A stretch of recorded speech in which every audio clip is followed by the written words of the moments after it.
Good morning, good afternoon, and good evening. This is Ninth Legion. Let's play some Project Zomboid.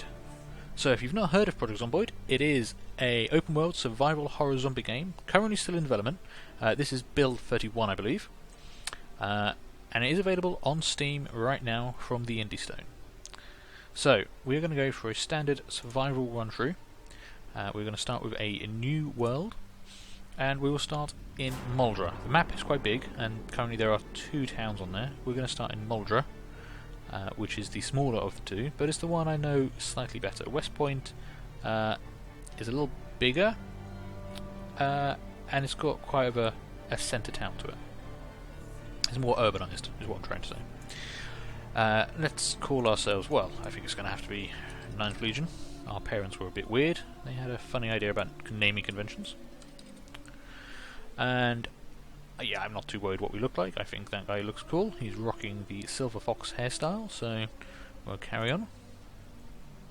Now, we can choose from here our occupation and traits. So currently you default to unemployed. You can be a fire officer, a police officer, a park ranger, so on. There's quite a list they've added. And you get different skills with those. So the police officer is good at aiming and nimble and reloading, so you get bonuses to those skills.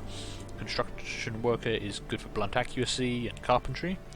You get some, like, I think, where is it, the veteran. He's got, obviously good soldiery skills, but he's also desensitized. He does not reach a state of panic, which can be quite a good thing. But I think we're going to be fairly true to life. I think we're going to play as someone who is unemployed, although I would say voluntarily. And we are going to choose the handy skill, which gives us a bonus to blade maintenance, blunt maintenance, and carpentry. And I think that, that fits me pretty well. So, let's dive into Project Zomboid.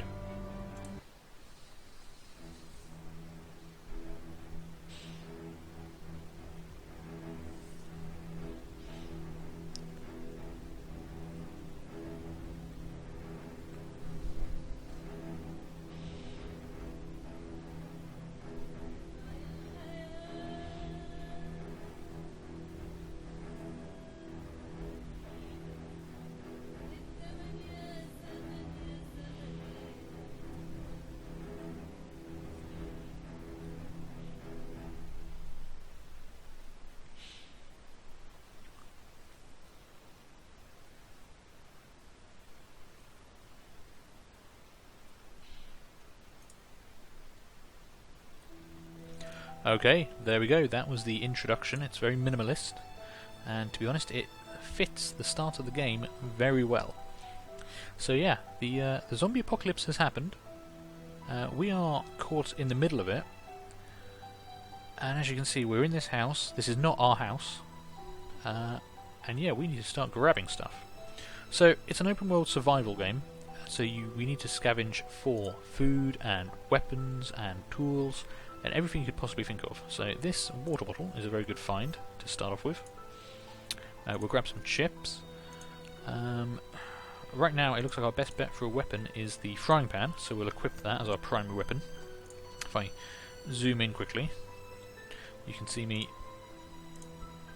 swing that around with wild abandon. And yeah, there doesn't seem to be much else there. What I'm going to do... Ooh, there we go, we've got some carrots. We'll grab the carrots, and I'm going to eat the tomato.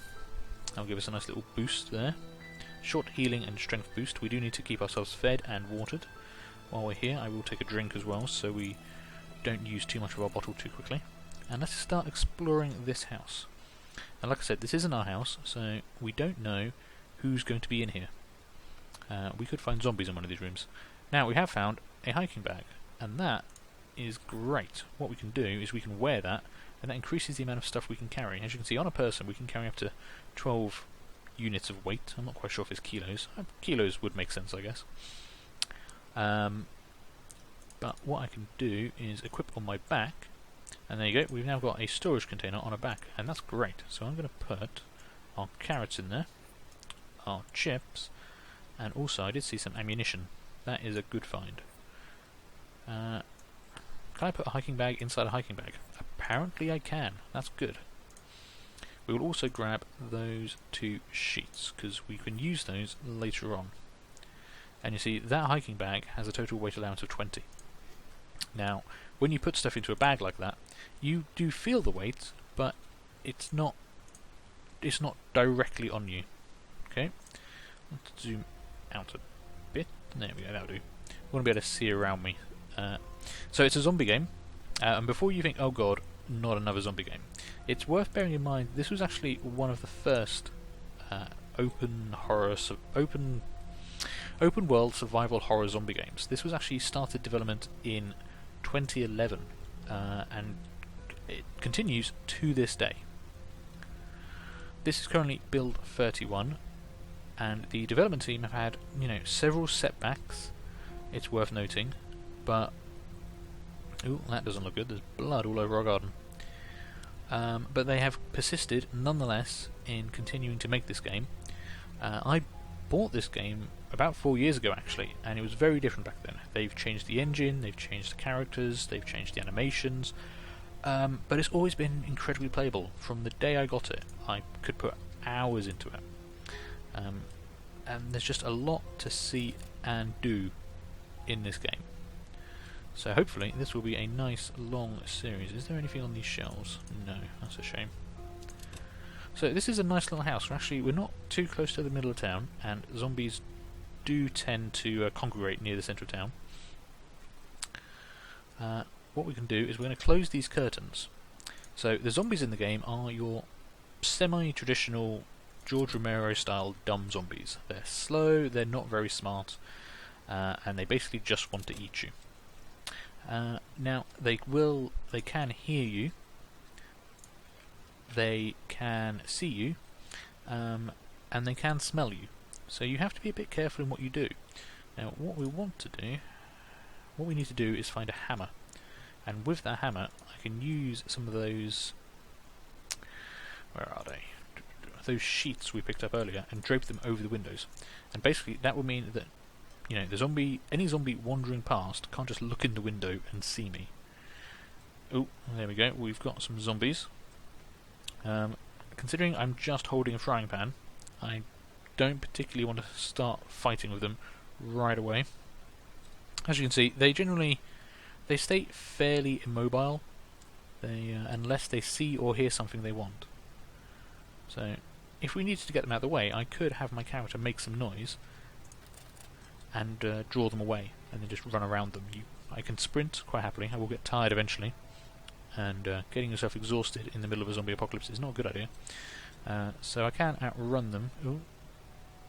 You might have heard me running, not sure. They are slowly working their way up towards my house, which I don't like. That's not a bad starting point, so we might use that as a base for a little while. Now, we can't get in this building because the door is locked, so we're going to try the window. And see if this guy can jimmy it open. He's managed to. And we haven't set off an alarm, which is good. So let's get inside. Let's get back out, because... oh god, this is a terrible start. Okay, so we found some zombies in the house, and they were not happy to see us. Now, there are only 2 of them.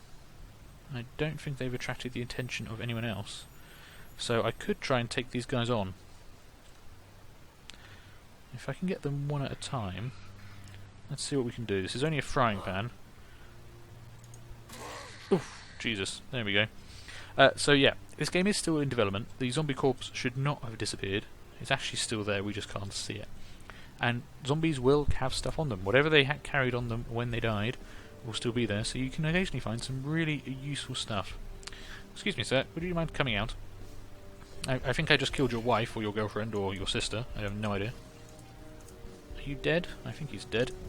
No. Gotta keep... yeah. You can see when they die, because their brains go everywhere. Up until that point, they'll just start bleeding gently. So, that was a little bit of combat to start off with. Let's see what else we can find. Not too worried about any of this yet. Magazines and paper and the like we can use to... dog food. Okay, we'll grab the dog food just in case we hit a food problem later on. Let's grab all of this.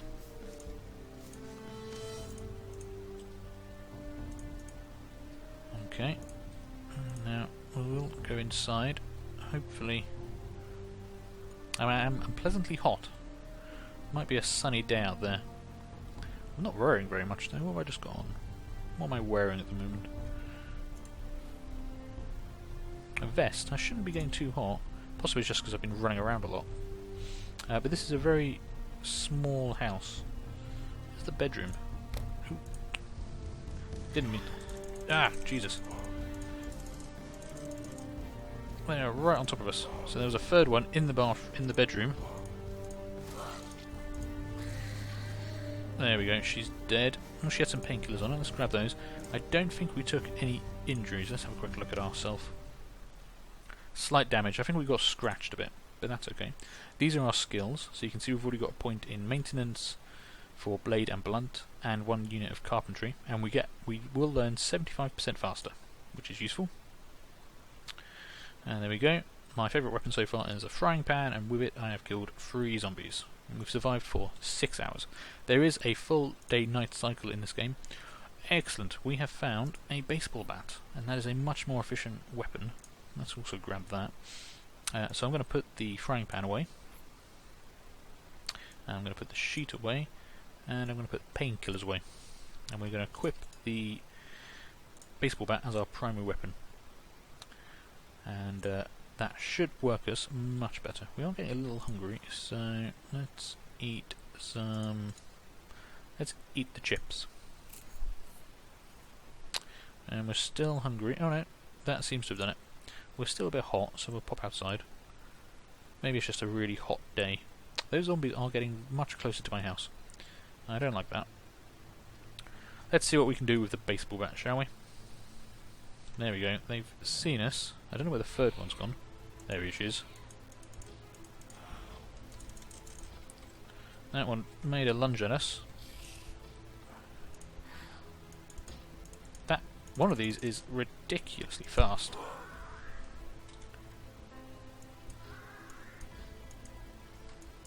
Okay, we just need to kite them a little bit. Eventually, they will go down and we can beat their heads in. There's more zombies to my left, and I don't want to get too close to them. The problem is I'm going to get tired. All this beating zombies around the head isn't good. Will you kill her? Jesus Christ. That zombie is tough as balls. She's taken more damage so far than every other zombie we've killed so far. She must be... Oh, I think she went down finally. No! I heard a squelching sound and I thought maybe we'd got her. Come on. See, the baseball bat is a good weapon. This is just an incredibly tough... Okay, we killed one of them. No, we didn't kill one of them. We're not doing very well at all here. And if you can hear in the background, my heartbeat is pounding.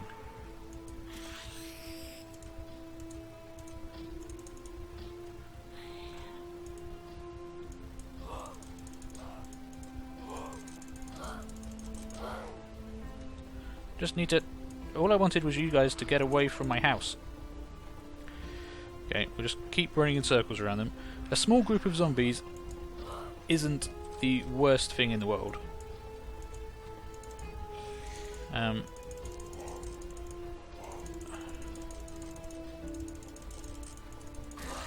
Okay, we've killed... I think 2 of them are now dead.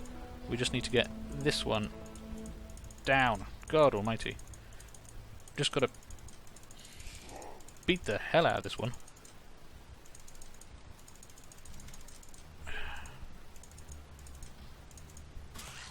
Finally! That took a lot of effort just to kill those 3 zombies. Oh god, she's still alive. We've just taken out her legs. Now, God almighty, those were some tough zombies. Possibly they were a bit fresh. But we've taken them. I don't think we took too much damage. We've still got that little scratch we got from when we got ambushed in the bedroom earlier. But that's not too bad. Now, we did pick up some food, so I'm going to start transferring this stuff into the fridge. Oh, no, I'm going to be putting it somewhere that's not the fridge. There we go.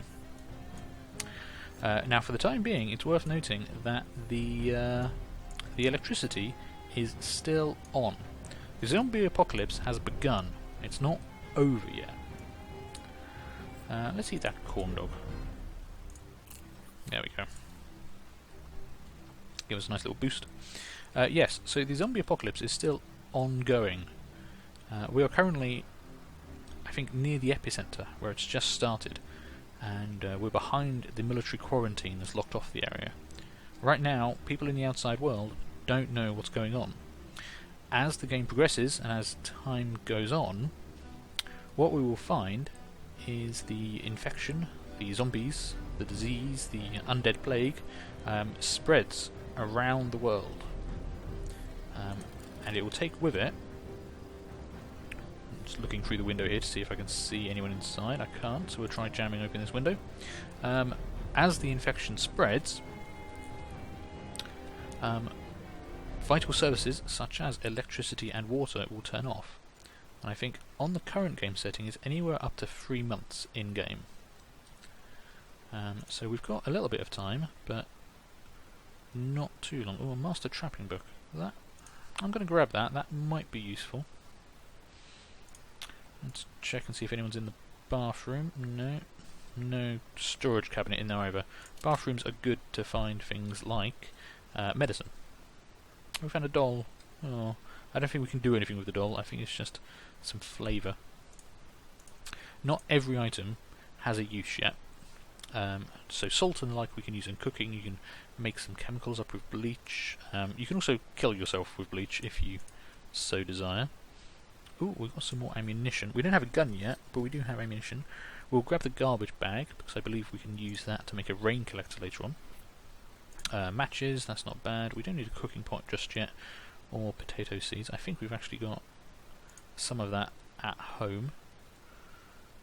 But we've not found terribly much in this house. It's, what time is it? It's 17:23. It is starting to get a bit dark. I think let's quickly check out this house here. See if anyone's inside. Can I see much through the window? Can't see anything through the window. Oh, the door is unlocked though. Okay. Don't need any of that. Now I don't want to be outside at night. Ooh, we'll grab the dog food. It's depressing food, but it is food. Excellent, this has got a lot of stuff. Fresh bottle with... I don't even know what that is. That sounds like an American thing. This is set in America, but the production team is British, I believe, which is quite exciting. It's a very nice little British game. Like I say, I have played it quite a lot in the past. Excellent, this house was abandoned. There's a skirt in there, but I don't think we really need a skirt. Okay.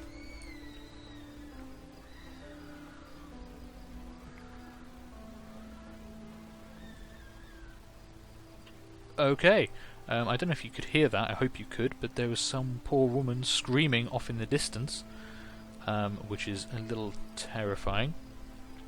Earlier builds of the game did have non-player characters in them. There are other survivors around. Right now, the game does not include NPCs. They were taken out a while ago for a big revamp in how they worked, and it's one of the most anticipated features to come. However, to make up for the lack of NPCs, what they have done is include... what they've done is they have included random sounds, essentially. Let's have a couple of drinks of water and fill our water bottle. Let's put some of this away while I chat to you. So yeah, there are still the kind of sounds you would expect to hear from you know, NPCs around. You will hear random gunshots, you will hear screams, and most importantly, the zombies will react to them. If you are between them and where they heard a gunshot come from, then they will be moving in that direction. You can find yourself in quite a bad position if you get caught between zombies and where they heard a sound come from. Now, I haven't played this version. This is actually, I played a lot of earlier versions, and then I've left it alone for a while to expand a bit. So I'm not 100% sure on what is currently in the game. So hopefully we'll discover some stuff together. But I think this is a fairly decent starting house. So I'm going to drop off some of my stuff here. I'm just going to put this all in the bedroom for a moment. It is 8 o'clock at night, I think. No, what time is it? I've just realised what the problem is that my recording software is actually above the game's time, so I can't actually tell you what time it is at the moment, which is a bit of a shame, but we have reached, the episode has gone on long enough, and it's certainly dark enough, so I'm going to put myself to bed in our house, and I will leave this episode here. So, that was our first episode. Thanks for watching. Leave a like, leave a comment, feel free to subscribe, and I will see you later. Bye.